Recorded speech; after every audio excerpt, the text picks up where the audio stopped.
1 João, capítulo de número 1, a partir do versículo 1.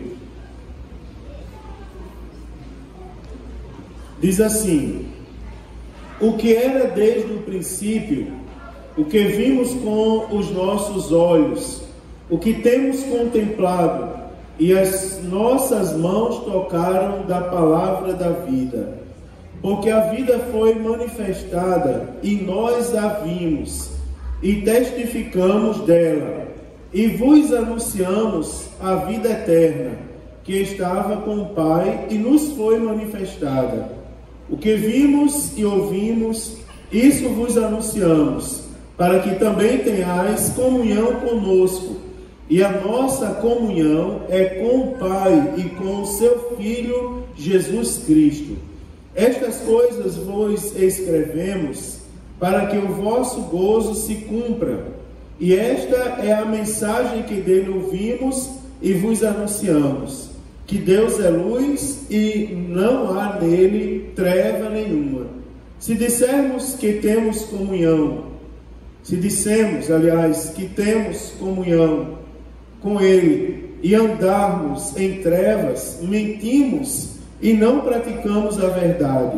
Mas se andarmos na luz, com ele, como ele na luz está, temos comunhão uns com os outros. E o sangue de Jesus Cristo, seu Filho, nos purifica de todo pecado.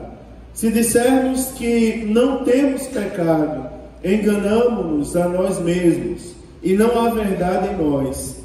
Se confessarmos os nossos pecados, ele é fiel e justo para nos perdoar os pecados e nos purificar de toda injustiça. Se dissermos que não pecamos, fazemo-lo mentiroso, e a sua palavra não está em nós. Meus filhinhos, estas coisas vos escrevo para que não pequeis. E se alguém pecar, temos um advogado para com o Pai, Jesus Cristo, o justo.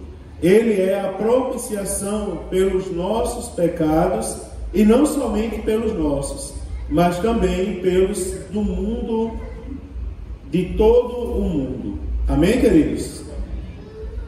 Meus irmãos, semana passada, depois de 78 cultos falando sobre o credo assembleano, pela misericórdia de Deus, eu cheguei no capítulo 24, que é o último capítulo do credo. E pela graça de Deus, cheguei ao final. E as mensagens estão lá na internet, para quem quiser ver, sem corte, tá certo? Sem edição, do jeito que eu falo, eu coloco lá, para os irmãos acompanharem, quem quiser ver a sequência de mensagens. E louvo a Deus pela vida de vocês, porque já fiquei aqui quase 2 anos ensinando o livro do Apocalipse, Teve irmãos aí que formaram um caderninho assim, de uma ponta a outra, de tanta coisa que anotou, tá certo? Então, falei do credo assembleano, abri uma exceção. Eu gosto muito de ensinar a Bíblia, mas houve a necessidade de falar sobre o credo. E agora eu quero voltar iniciando pelas cartas de João. Meus amados, João, o autor desse livro, hoje eu não vou me deter a tantos detalhes teológicos, tantas coisas difíceis que talvez confundam a cabeça dos irmãos, mas eu quero lembrar aos irmãos que o autor desse livro, ele é o venerável ancião, morador da cidade de Éfeso, que também foi discípulo de Jesus Cristo, um dos 12 que Jesus chamou e nomeou como apóstolo, é o João. E, irmãos, João, quando ele escreve o seu evangelho, João ele escreve para combater heresias que estavam sendo pregadas por algumas pessoas, notoriamente por um homem chamado Cerinto. Ele andava pregando sobre, nas igrejas da Ásia, mentiras acerca de Jesus Cristo. Os pastores da Ásia procuram João para que ele escreva um livro santo que mostre a todos que Jesus Cristo era de fato o Filho de Deus. E João escreve um livro, e o Evangelho segundo escreveu João, é um evangelho que foi escrito para afirmar que Jesus é o Filho de Deus.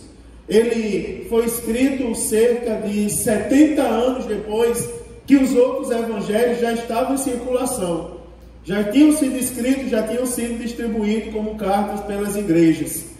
O evangelho, segundo escreveu João, tem algumas peculiaridades. Por exemplo, João tenta mostrar que Jesus é o Filho unigênito de Deus através de 14 pontos especiais, sendo 7 milagres que Jesus operou e 7 expressões que traz por característica o termo eu sou, que só se enquadra em Jesus Cristo. Agora, em continuidade a isso, há quem diga que as cartas de João é uma continuidade ao Evangelho segundo escreveu João. João escreve agora cartas e envia às igrejas, provavelmente igrejas que estavam sobre os seus cuidados apostólicos. E essa carta que João escreve, ela é especial na Bíblia Sagrada por algumas características. Semelhantemente ao livro de Hebreus, nós não temos aqui características de uma carta. Uma carta, quando ela é escrita, nós temos, por exemplo, o destinatário da carta. E nós temos a motivação da carta. Por exemplo, se você pega 1 João, você não vai ver quem levou a carta para as igrejas. Você não vai ver quem são os destinatários. Não é? No primeiro momento, você não identifica no prefácio da carta. Mas, observando, lendo as minúcias dessa carta de 1 João, você vai observar que João escreve a pessoas muito queridas. Por sinal, João não se identifica na carta como sendo o autor. Mas o testemunho dos pais, não é? dos primeiros cristãos, dos que escreveram nos primeiros anos da igreja, vários deles atribuem essa carta a João. Então, o que nós temos aqui é que quem escreveu essa carta viu com os próprios olhos e ouviu com os próprios ouvidos os ensinamentos de Jesus Cristo. Então, aliado com o testemunho dos pais da igreja, nós atribuímos a autoria a João. E aqui tem algumas motivações. O que acontece aqui? O que acontece no contexto de 1 João é que nós temos falsos ensinos a respeito da salvação. Você vê que essa carta é uma carta atual, é uma carta que serve para a gente hoje. Porque João escreveu dentro de uma contextualização onde estavam proliferando falsos ensinos acerca da salvação e também acerca da conduta dos crentes. Por exemplo, as pessoas que estavam disseminando falsos ensinos, elas estavam colocando em dúvida a salvação dos que ouviam. Tinham pessoas, e várias pessoas dentro daquelas igrejas, às quais João escreve a sua carta, que não tinham certeza da salvação. Veja que situação difícil. Pessoas disseminavam tanta heresia que quem ouvia não tinha certeza se ia para o céu ou se não ia. Você observa, a Sônia acabou de falar aqui, os hinos que nós proferimos, e por sinal, tudo quanto nós fazemos aqui é para a glória de Deus. É para Deus ser glorificado e exaltado. Mas eles falavam tantas coisas que as pessoas tinham dúvida se ir para o céu. Preste atenção uma coisa, irmãos, que para discernir quem vai para o céu e quem não vai, não precisa ser crente. Não precisa ser crente. Todos vocês já viram na vida de vocês um crente desconcertado andando na rua. E esse crente é tão desconcertado que pessoas que nunca leram a Bíblia olham para ele e dizem assim: não, se esse aí é crente, está mal a igreja. E ainda diz: se esse aí é da Assembleia de Deus, a coisa está feia na Assembleia de Deus. Todos vocês já ouviram alguém dizer isso com alguém. Uma vez, quando eu era líder de mocidade era muito grande, e tinha um rapaz bem simples no nosso meio, que a gente cuidava dele assim, sempre tem aquele que a gente carrega nos braços, literalmente. E uma vez eu disse assim, chamei alguém para fazer a leitura numa confraternização da mocidade, e a tradução da Bíblia do rapaz que fez a leitura é aquela tradução que chamava Jovem de Mancebo. E ele leu lá de mancebo, eu vos escrevo porque sois fortes. Daí eu lembro que aquele jovem olhou para mim e falou: ih, Padre Sérgio, o que é mancebo? Aí eu disse: rapaz, mancebo. E antes de eu dizer, ele disse: não, eu mesmo, não, mancebo só se for eles aí. Eu mesmo não sou mancebo, não, eu sou homem. Eu não sei o que ele pensou, né? Aqui que ele assimilou a palavra mancebo. Mas ele disse: não, se esses cabos aí vão para o céu sendo mancebo, eu vou para o céu porque eu sou muito macho, né? E até eu explicar para ele que mancebo era sinônimo de juventude, foi difícil. Então você observa que às vezes falam tanta besteira acerca da Bíblia que as pessoas têm dúvida da salvação. Você já observou, irmãos, como eu não vou falar da moda dos dias atuais em se tratando de igreja, mas o que menos se faz em muitas igrejas é falar de Jesus, não é? É fazer show gospel, colocar um latão no lugar do púlpito, colocar um monte de luz colorida, soltar fumaça de gelo, é que chama? Fumaça de gelo, né? E solta, e o povo pula, e grita, e se rebola, e tudo, e no final você diz quantos vão para o céu, e uma minoria levanta a mão, porque a minoria tem certeza da salvação. Você observa, eu estou falando isso para vocês verem como a carta de João, ela é atual. Isso é uma coisa que a gente precisa ter certeza. Você aceitou Jesus? Sabe o que aconteceu? No momento que você aceitou Jesus, seu nome foi escrito no livro da vida. E sabe o que acontece? Se a trombeta soar, 2 segundos depois do momento que você aceitou Jesus, você vai para a eternidade em Cristo Jesus. E isso é algo que nós não podemos deixar morrer no nosso coração. Mas naquela época morreu. Sabe por quê? Eu vou dizer para vocês. Sabe o que é que pregava? Negavam que Jesus era Cristo. Diziam que era impossível um homem que andou no meio de outros homens ser considerado Cristo. Já começa aí, negam Jesus Cristo. Segundo, o que é que eles faziam naquela época? Eles diziam que se Jesus é o Cristo, não tinha condições de ele ter vindo em carne. Colocavam ali digamos, em questionamento a deidade de Cristo. 100% homem, 100% Deus. Também falavam, queridos, negavam que nós não precisamos da fé salvífica para sermos salvos. Fé salvífica ou fé para a salvação. Aquela fé que toma o nosso coração e nos impulsiona a nós aceitarmos Jesus quando nós ouvimos a palavra de Deus. Veja que interessante, muitos de nós aqui, depois que aceitou Jesus, veio para frente, recebeu a oração, a igreja deu glória a Deus. Muitos de nós, quando chega em casa, diz assim: como eu tive coragem de ir lá para frente. E quando olham no outro culto, alguém fazendo isso, disse assim: meu Deus, em pensar que eu fiz isso. Como que eu fiz isso? É porque a fé salvífica ou fé para a salvação, dentre tantos outros tipos de fé, é aquela fé que o Espírito Santo planta em nosso coração e nos impulsiona a tomar uma decisão. Ela é temporária, mas naquela época diziam que não precisava fé para a salvação. Quer ver outra coisa, queridos? Também falavam que o Espírito Santo não habita no interior de ninguém. Também ensinavam que para ir morar no céu não precisava obedecer às Escrituras. Veja se esse ensino não é atual. Está cheio de pessoas em nossa volta dizendo que para ir para o céu não precisa ser tão exagerado como o povo que frequenta a igreja. Quando nós observamos, olhamos a nossa Bíblia e aprendemos que na Bíblia Sagrada diz: sede santo em toda a vossa maneira de viver, e espírito, alma e corpo seja apresentado a Deus santo e irrepreensível. João, quando escreve essa carta, ele escreve para mostrar os erros daqueles que andavam falando coisas indevidas sobre Jesus. E mostrando os erros, ele ensina o correto.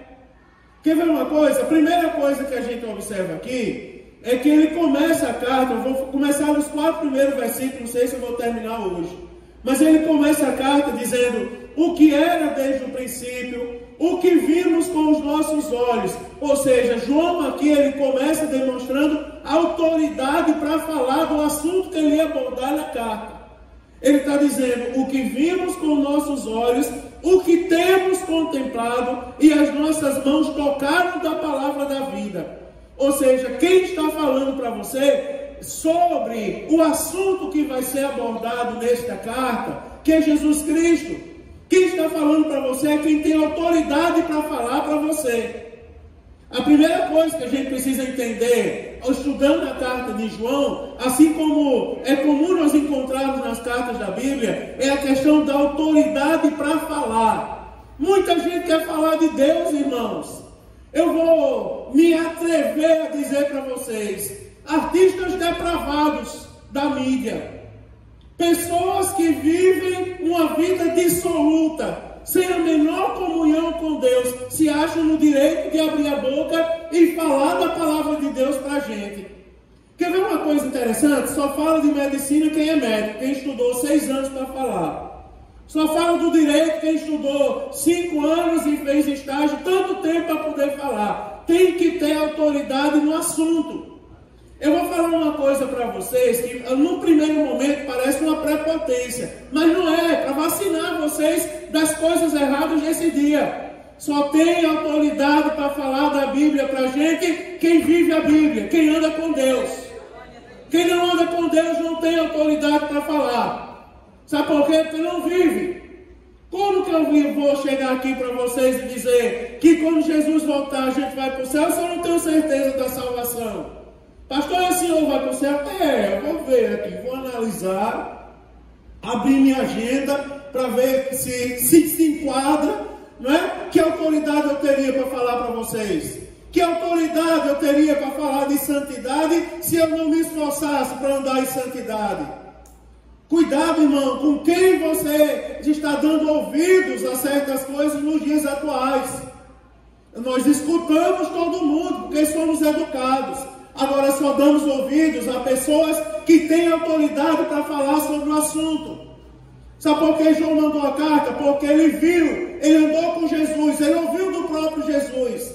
Me perdoe o que eu vou dizer agora, mas é como se João tivesse escrevendo às pessoas das suas igrejas e dizendo assim: eu não vou falar besteira quando eu falar de Jesus para vocês. Eu vou falar a verdade, porque eu tenho autoridade. Porque quem falou para mim é a mesma pessoa que eu vou falar a respeito dele para vocês. Eu sei o que eu estou falando. Primeiro, vacine o seu coração. Porque tem gente se perdendo porque está dando ouvido a qualquer coisa.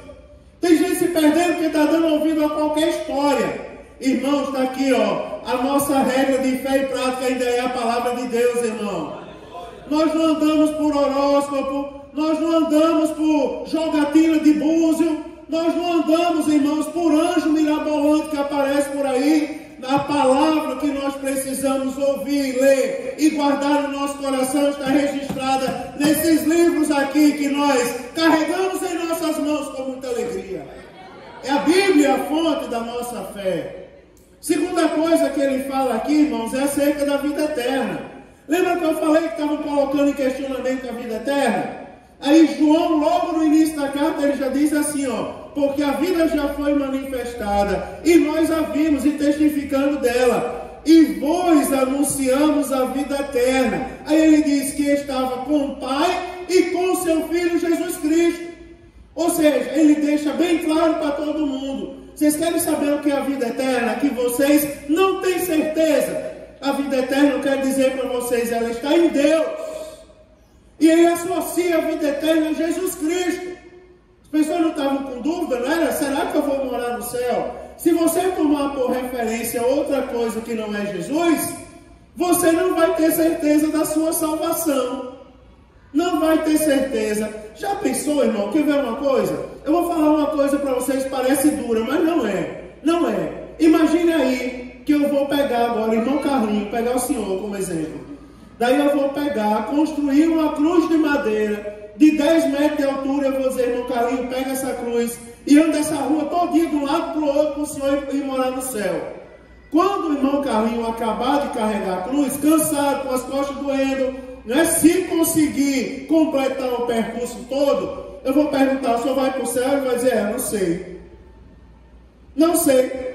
porque ele colocou a fé dele em coisas em histórias que não têm a ver com a palavra de Deus. Agora, se ele condicionar a salvação dele em Jesus, ele vai lembrar que Jesus sofreu por nós o que nós não aguentaríamos sofrer.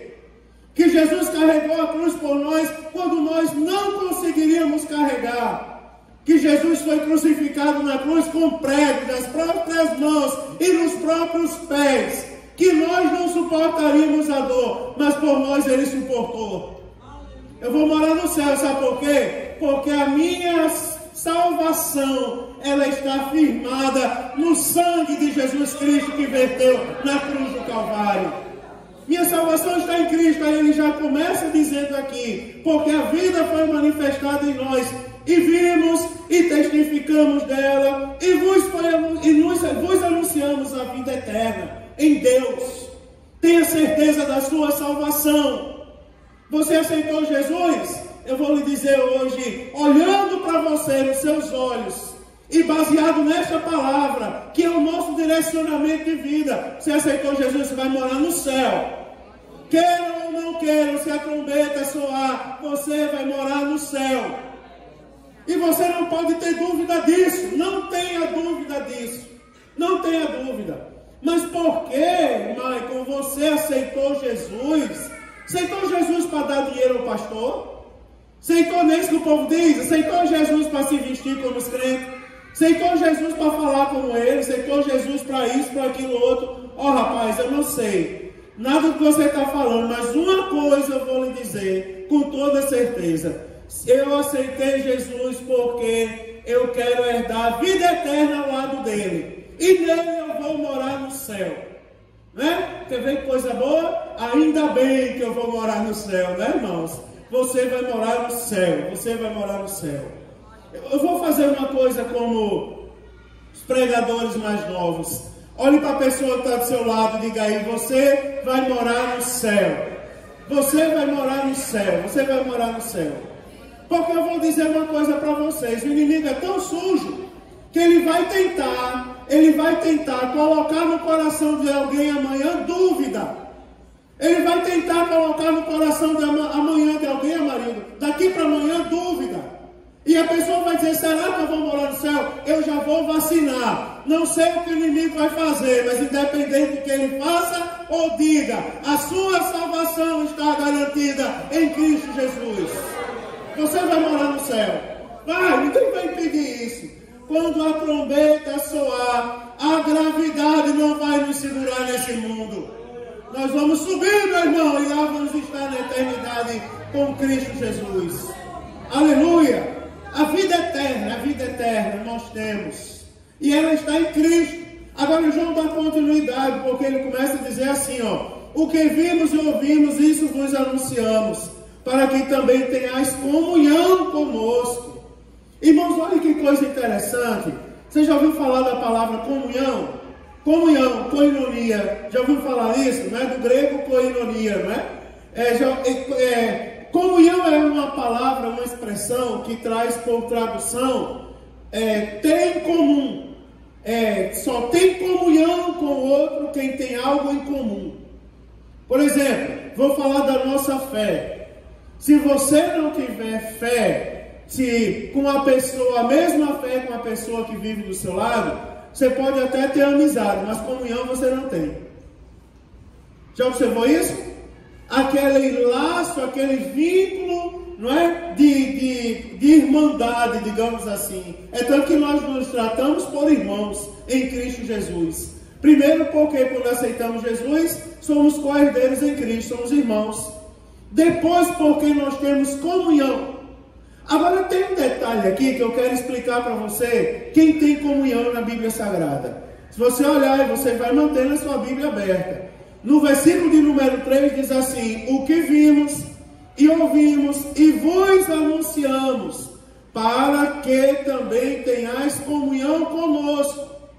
E mais à frente ele diz, a nossa comunhão é com o Pai e com seu Filho Jesus Cristo. Preste atenção numa coisa interessante. O que é que nós precisamos ter para ter comunhão com Jesus? Nós precisamos ter para ter comunhão. Eu vou citar algumas coisas. A nossa fé precisa ser comum. Nós precisamos aceitar o que está escrito na palavra de Deus. Por exemplo, por que nós somos salvos? Nós somos salvos pela graça, que é o favor imerecido de Deus. O que é a graça? Vou lhe explicar. A graça, Deus amou o mundo de tal maneira que pegou o seu único filho e deu para morrer por nós, não é? Sem precisar a gente pagar nada a ele, foi de graça. Isso é a graça de Deus, é um favor imerecido, é algo que a gente não merecia, mas ele fez por nós. Jesus Cristo fez isso por nós. Irmãos, preste atenção, para nós termos comunhão uns com os outros e com o próprio Deus, nós precisamos reconhecer a graça de Deus. Preste atenção que a salvação não está condicionada às minhas obras. A salvação é pela graça mediante a fé. Se com a tua boca confessares e em teu coração creres que Jesus Cristo ressuscitou dentre os mortos, serás salvos. Visto que com o coração se crê para justiça, mas com a boca se faz confissão para salvação em Cristo Jesus. Nós somos salvos pela graça. Preste atenção numa coisa interessante. Essa graça tem que ser comum a todos nós. Você já imaginou se alguém aqui no nosso meio fosse tão prepotente a ponto de se levantar e dizer: não, eu não sou salvo por Jesus Cristo, eu estou aqui porque eu mereci estar, eu estou aqui porque, não é? Porque eu sou bam, e por isso que eu estou aqui, eu vou morar no céu por isso, pelo meu esforço. Você lembra do apóstolo Pedro, quando Jesus olhou para ele e disse assim: e tu, Pedro, quem disse que eu sou? Aí ele diz: tu és o Cristo, Filho do Deus Altíssimo. Aí ele diz: tá, mas não foi você quem revelou. Quem revelou foi o Pai, por meio do seu Espírito. Ou seja, ele mostrou para Pedro: se não fosse o Pai por meio do Espírito Santo, você não seria nada. Se não fosse o Pai por meio do Espírito Santo, não aconteceria nada. Nós precisamos de Deus. Nós precisamos, você observa, se tiver alguém prepotente, você observa que aquela pessoa naturalmente se isola. Ninguém isola ela fica isolada. Porque enquanto todo mundo crê na salvação pela graça, vai ter alguém que vai dizer: não foi pela graça, foi pelo meu esforço. Mas eu louvo a Deus porque há comunhão nessa igreja. A graça do nosso Deus, aleluia, por meio dela nós vamos morar no céu. Por meio dela nós herdamos a salvação. Preste atenção, irmão, a graça tem que ser a mesma. A presença do Espírito tem que ser o mesmo. Os dons espirituais têm que ser os mesmos. Você observa que nós precisamos, inclusive eu vou dizer uma coisa para você: o inimigo das nossas almas é o mesmo. É por isso que a Bíblia diz: a sua luta não é contra a carne nem contra o sangue, é contra principados, potestades e hostes do mal. Só observa, a salvação é da mesma maneira, os dons são da mesma maneira, o Espírito é o mesmo, e até o inimigo é o mesmo. Quer ver uma coisa, irmão, que eu já falei para vocês? Inimigo não é amigo de ninguém, não, senão ele não seria chamado inimigo. Nunca caia no engano de pensar que o inimigo é seu amigo. E nunca chame ele para dentro da sua casa, nem por brincadeira. Às vezes a gente diz isso, as pessoas pensam que a gente é exagerado. Mas tem pessoas, quando se irrita, dizem: o Satanás está aqui. Tá não, meu irmão, quem está dentro da sua casa é o Espírito Santo de Deus. Porque ele é meu inimigo, o inimigo é meu inimigo e é seu inimigo também. Nós não temos parte com ele. Ele veio semelhantemente ao ladrão para matar, roubar e destruir. O João, ele deixa claro isso. E preste atenção que ele fala da deidade de Cristo. Ele diz no versículo de número 2, lá no final, diz assim, quando ele fala da vida eterna, ele diz que estava com o Pai e nos foi manifestada. Ou seja, Jesus Cristo, 100% Deus. Você lembra quem colocou Jesus no ventre de Maria? Não é? José, não intente deixar Maria, porque o que nela está sendo gerado foi concebido pelo Espírito Santo. E o apóstolo Pedro não estava falando que Jesus não pode ser 100% Deus? Já pensou, irmãos? Profeta Isaías profetizou, e os que viram Jesus e andaram com ele, deixaram notado o testemunho para a gente. Nele não foi achado pecado nem mácula. Ele não pecou, irmãos, porque ele é Deus, e ele fez coisas que só Deus poderia fazer. Você imagina, quem mais ressuscita dos mortos senão Deus? Quem mais perdoa pecados senão Deus? Quem mais opera tantas maravilhas, faz surdo falar, paralítico andar, faz cego enxergar, né? Faz surdo ouvir? Quem é que multiplica pães e peixes? E anda sobre as águas e dá ordem a ele, cala-te, e o vento e a tempestade se cala. Quem pode fazer isso, senão Deus? Agora, Jesus fez tudo isso. E quando eu estou ensinando para os novos convertidos, lá no discipulado, que é amanhã, eu digo para eles, sabe por que ele fez tudo isso? Porque Jesus também é Deus. Ele diz, eu e o Pai somos um só. Aí ele mostra, João mostra, a vida eterna que eu estou falando para vocês, é aquela que estava com o Pai. E um dia nos foi manifestado, ou seja, Jesus Cristo. Jesus Cristo, em Jesus Cristo, há poder nesse nome, irmão. Que tem aqui, ó, há poder nesse nome. Em nenhum outro há salvação. Agora eu quero ver, você já observou que fazem de tudo aí, fazem de tudo, ninguém diz nada. Agora chega o irmão mais simples dessa igreja, com a Bíblia na mão, e diz assim, Jesus. Aí querem chamar a polícia para o irmão, que ele está incomodando. Mas é um pobrezinho coitado, não consegue matar uma barata que não tem mais força com os pés. Mas sabe qual é o segredo? Sabe por que ele incomoda tanto? É porque o nome que ele está fazendo menção tem poder sobre todos os poderes da face da terra. Jesus Cristo. Aí João mostra, ele é 100% Deus. Aí ele também vai mostrar no versículo 3. Vimos, ouvimos e por isso testificamos. Ou seja, ele veio como homem. Ele andou no mundo como homem. Agora ele foi um homem diferente, foi um homem especial. Nele não foi achado pecado, nele não foi achado pecado. Porque ele veio como que da parte, ele veio da parte de Deus. Preste atenção, irmãos, em continuidade aqui, que vocês vão observar, primeiro, a vida eterna. Nós temos que ter a vida eterna como certeza na nossa vida. Segundo, a comunhão. Você está em comunhão com o seu irmão? Você está em comunhão?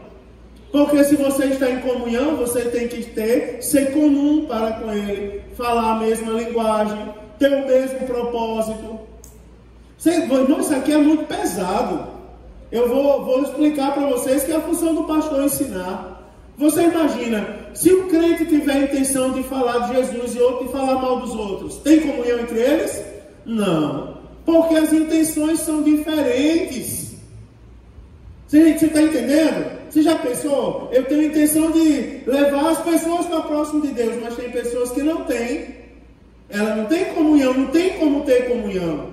Você imagina se Deus manda ser santo e alguém prega que não precisa de santidade. Essa pessoa tem comunhão com Deus? Com o meu Deus, com o Deus da Bíblia, não tem. Pastor, o senhor está julgando as pessoas? Não, eu estou falando em conformidade com a Bíblia. É a Bíblia que nos ensina isso. Para ter comunhão com Deus, aí a própria Bíblia diz assim, ó, nós temos que ver, ouvir. Quer ver uma coisa? Olha o versículo 7, que ele diz assim, ó, versículo 7 diz, mas se andarmos na luz, como ele na luz está, temos comunhão uns com os outros. Você observa que o versículo número 7 começa com uma conjunção adversativa, né? Mais uma conjunção adversativa, porque anteriormente fala da carne, da falta de comunhão. Aí agora diz assim, mas se vocês, olha a condição qual é, o ato condicional, andar na luz. Você observa que a Bíblia não diz assim, ó, olha irmão, vamos estudar a Bíblia, né? Olha o que é que a Bíblia diz. A Bíblia não diz assim, ó, se você for na luz só um dia. Já pensou, se você for crente só na igreja, quando está na igreja? É isso que a Bíblia diz? Você estiver na igreja, pronto. Se você andar na luz quando você estiver na igreja. A Bíblia não fala isso. Se você estiver na luz só quando você estiver, no caso dos jovens ali, que tem vários aqui, só quando estiver tentando conquistar a namorada que é crente. Aí eu vou chegar para ela e vou demonstrar que sou crente. Que vez por outra aparece uns urubu no nosso meio, que quer enganar as moças da igreja, aí se veste de crente. É verdade, irmão, aí se veste de crente. Aí vai lá para a moça, aí disfarçado de crente, até os crentes meio estranhos, de voz fina, de cheio de delicadeza, que na minha terra tem outro nome. Aí chega para a moça e engana com lábio leporino do outro lado. É por isso que eu estou dizendo, só dê ouvidos a quem tem autoridade para falar com você. Vou falar para as moças, pronto. Vou falar para os rapazes também. Sabe quem é que tem autoridade para chegar no seu ouvido e dizer que é bom? Quem realmente é bom, quem anda em conformidade com essa palavra. Quem não anda em conformidade com ela, não tem autoridade para falar. Você escuta por educação, mas você não dá ouvidos ao que ele está falando. Olha o que a Bíblia diz no versículo 7. Se andarmos, irmãos, diz respeito a um ato contínuo. A Bíblia não está mandando parar. Não é interessante, Ana Maria? Isso é que a Bíblia não está dizendo assim, se eu for um dia, um momento. Não, ela diz assim, se andarmos na luz. Ou seja, é um ato contínuo. Eu estou sempre andando. Eu estou sempre lá. O mundo está indo de mal a pior, mas eu continuo andando na luz. O mundo está pulando carnaval, mas eu continuo andando na luz. O mundo está se matando na frente da TV, com o tal do Big Brother do diabo. Eu continuo andando na luz. O mundo está se perdendo, aprendendo um monte de coisa depravada, assistindo novela, mas eu continuo na luz. Eu não chamo palavrão, eu não ando de falcatrua. Eu não tenho parte com essas coisas do mundo. Por sinal, eu estou no mundo, mas eu não pertenço a ele. Porque eu estou aguardando o momento da trombeta soar e eu ir embora morar com meu Deus na eternidade. Interessante, está chegando o dia da Páscoa. Já começou a cavilação aí. Feliz Páscoa, Feliz Páscoa, Feliz Páscoa. De Páscoa não tem nada. Não lembra o sacrifício de Cristo. Enche a casa de ovo de chocolate. Compra bacalhau, compra, sei lá, o diabo passar. Mas de Jesus que é bom não fala nada. No dia da Santa Ceia não vem, vai passear. E a Santa Ceia não é a celebração da morte e da ressurreição de Cristo. Nós somos diferentes, irmãos. Nós estamos no mundo, mas não pertencemos a ele. Nós andamos na contramão do mundo. Nós vamos nos chocar com o mundo sempre. Sempre o mundo vai falar mal da gente, porque o mundo caminha para a morte. Mas nós já aceitamos Jesus, nós caminhamos para a vida. E nós não paramos, nós estamos andando. Se andarmos na luz, temos comunhão uns com os outros. Aí a Bíblia diz, e o sangue de Jesus Cristo nos purifica de todo pecado. Ou seja, nos torna aptos a abrirmos a nossa boca e dizermos que somos especiais. O pastor está querendo levar o ego dos irmãos? Não, estou querendo que você entenda quem você é, rapaz. Você vai morar no céu. Você não é qualquer pessoa não, você é cidadão da eternidade. Vai andar por ruas de ouro. Você imagine, né, irmãos? Você vai andar por rua de ouro, não é qualquer coisa não. O ouro é tão puro que a Bíblia diz que ele é espelhado como vidro. Você imagina aí, né? A tribulação comendo solta na terra e nós andando por rua de ouro, comemorando no grande banquete com Jesus Cristo. E cantando santo, santo, santo é o Senhor dos exércitos eternamente. Isso é a Bíblia, irmão. Isso traz vida para a gente. Seja renovado esta noite pelo poder da palavra de Deus. Seja renovado pelo poder da palavra de Deus. Quer ver? Você vai morar no céu, você imagina. Eu tenho comunhão com Deus. Tenho comunhão com outra coisa. Eu vou terminar, mas eu vou dizer, eu disse que ano passado, no versículo 4, eu queria chegar ao 10. Mas na próxima semana eu chego, em nome de Jesus. Se Jesus não voltar. Mas você imagina, está muito fácil se desviar hoje em dia. Quer ver uma coisa? Eu vou dizer, é o papel do pastor ensinar a igreja, vacinar a igreja. Quer ver como é fácil se desviar hoje em dia? Basta chegar num lugar que tem gente contando piada imoral. É como Pedro. Espera aí, você estava no meio deles. Eu? Não. Peraí, você é crente. Eu vi você na igreja. Não, eu não. Você dá saúde com a parte do Senhor. Eu não, pai. Conta piada aí, eu quero fazer parte. Oh, irmão. Já passou essa época, irmão. Né, irmãos? Quem está em Cristo, nova criatura é. As coisas velhas passaram, irmão. Tudo se fez novo. É tão bom andar em Cristo, porque quando a gente chega nos lugares, aí as pessoas mudam a maneira de falar, mudam a maneira de se comportar e diz, para, porque chegou um crente aqui, é um homem de respeito, é um cidadão do céu, é uma mulher que merece respeito. Né, irmãos? Conquista o respeito. Você imagina como isso é importante. Quem tem comunhão com Deus, as pessoas sabem. E elas vão olhar, você lembra que eu falei no início, que olham para as pessoas consertadas e dizem, mas isso é crente? Agora o contrário também é verdade. Quando olha um crente genuíno, diz assim, espera aí, ó, até a maneira de falar, fala 10 palavras, 8 é palavrão. Mas quando está na frente do crente, diz assim, não, tira os palavrões aí, que crente não chama palavrão. E se brincar, então olha para você e diz assim, olha aqui por mim, né? Que a gente precisa estar preparado para isso. Você é especial. Você foi comprado por um preço que nem todas as riquezas desse mundo podem pagar. O preço que Jesus pagou por nós na cruz do Calvário. Você é especial. Você é especial. Essa noite está repreendido da mente, se houver todo pensamento contrário, toda dúvida que o Satanás tentou colocar, está repreendido da mente tudo que ele tentou colocar para tentar você andar para trás. Quem anda para trás é caranguejo, meu irmão. Eu ando para frente olhando para o alto, de onde vem o meu socorro. E você também anda dessa maneira. Jesus está aqui renovando o coração de pessoas esta noite neste lugar. Aleluia. Vamos ficar de pé, irmão. Vamos orar ao nosso Deus. Vamos orar ao nosso Deus. Aleluia. Jesus está passeando por este ambiente. E Ele nos conhece por dentro e por fora. Por dentro e por fora. Ele sabe como nós chegamos aqui. E a palavra de Deus é fonte de vida eterna.